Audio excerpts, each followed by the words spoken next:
What's going on, you guys? Alex here, back here with a brand new video. Hopefully you're having a great day, afternoon, or night, or wherever you guys are on this world. And what is going to happen with the Los Angeles Lakers this offseason? They have a lot of important decisions to make, a lot of future decisions to make, and let's talk about it in today's video because they can either go in a direction of winning championships or in a direction of a rebuild. So let's jump right into it. As we all know, they got bounced in the Western Conference Finals against the Denver Nuggets in 4 games, a sweep. Now, don't get me wrong, getting to the Western Conference Finals in a way was a successful season. Looking at they were at the beginning of the season or most of the season in general, they started off 2-10, and look where they made it. All the way to the Western Conference Finals. 4 games from being in the finals after starting off the season absolutely atrocious. Made some key mid-season acquisitions that helped them get a lot better. So what did they do this offseason? Looking at the Lakers payroll going into this offseason, only LeBron James, Anthony Davis, Malik Beasley, Mo Bamba, Jared Vanderbilt, Max Christie, and Shaq Harrison have guaranteed contracts going into next year.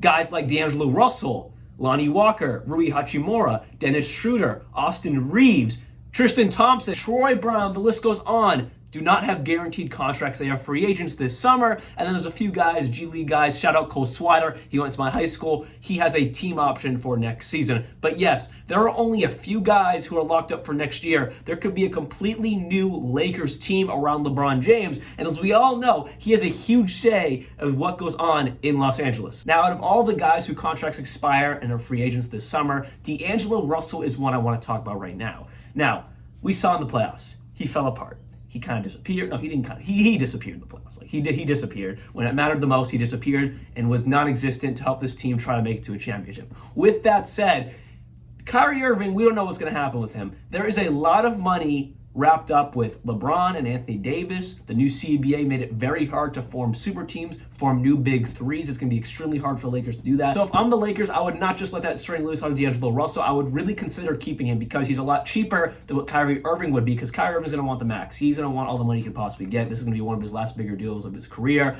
He's going to want all the money the world could possibly give to him, and the Lakers are going to have to do that if they want him. So with that said, I just wouldn't let D'Lo disappear. I would definitely keep your eye on him because he's your future point guard right now. He really is. And another guy who I would really want to see back on the Lakers is Jared Vanderbilt. The definition of the defensive presence you need to win championships, the definition of offensive rebounds, defensive rebounds, blocks, steals, everything but scoring. I mean, he's not a bad scorer, but he really is that defensive anchor that a championship contender needs. And that is Jared Vanderbilt.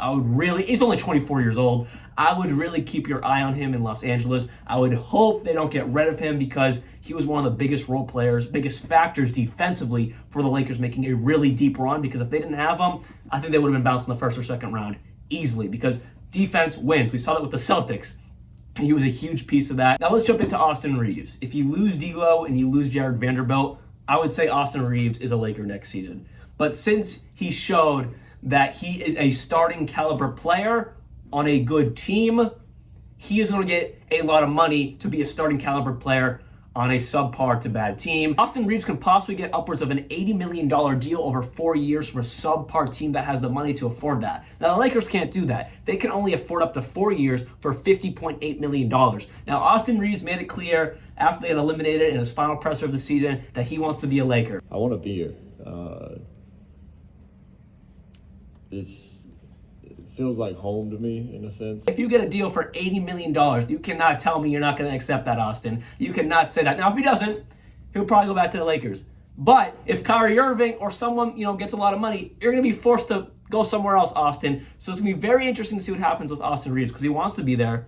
The Lakers probably want to keep him, depending on obviously keeping their eyes open on the Kyrie situation and all the other possible moves they can make. The Dallas Mavericks made it very clear in a recent statement that they would not help Kyrie Irving in the sign and trade. That is very interesting because, again, I made the video on it. You put all your eggs in one basket for Kyrie Irving to try to win a championship. That flop didn't even make the play-in tournament, didn't even make the playoffs. So now you're not going to even get to do a sign and trade. That means you get nothing back in return. That doesn't even really make sense to me. If I'm the Lakers this offseason and I can't get Kyrie Irving, there's been rumors about a Trae Young possible blockbuster trade. If I'm the Atlanta Hawks, I know there was rumors in the Celtics series in the first round that, Trae Young, they're going to trade him, all that, following this offseason. I don't know why you would do that, because then what? DeJounte Murray and everyone else you have, you're better with Trae Young. Yeah, I know he's a defensive liability and he chucks up shots, but when he's on, he's on. and he just nailed 2 games against the Celtics, stole 2 games against the Celtics, one of them without DeJounte Murray. So I don't know if I would do that if I'm the Hawks. Anyways, that's a possible rumor. Very much a rumor. There's been really no confirmed sources on that one. But anyways, guys I would keep. D'Angelo Russell, I know, he literally got benched in the 4th game of the Western Conference Finals, played like 15 minutes, absolutely imploded. But still, I just would still hold that string, because if you lose him, well, who's your point guard? If you can't get Kyrie Irving and you lose D'Lo, you're stuck with Scottie Pippen Jr. as your starting point guard. Granted, you'll probably be able to pay Austin Reaves, but he's not a point guard. He's a very pure shooting guard in the NBA, like a shooting guard. He's like the most pure shooting guard you could possibly get. So I don't know. I would really not want to lose hope on D'Angelo Russell. I know he sucked when it mattered the most, but if that's the best you can do, that's not that bad. Moving on to Lonnie Walker, I think he's someone that probably will be gone next year. I think he'll get relatively a good bag for what he provides to a team. He had 15 points in a 4th quarter game against the Warriors, helped them win that series off the bench. Yeah, he didn't play a ton of minutes most of the time, but when he was in there, they were all impactful minutes. So I think he's someone that might get a slight bag that the Lakers just can't afford. Rui Hachimura has a qualifying offer for $8 million that the Lakers are probably going to give him. Now, if he gets something bigger than that, which he probably will, he probably is gone.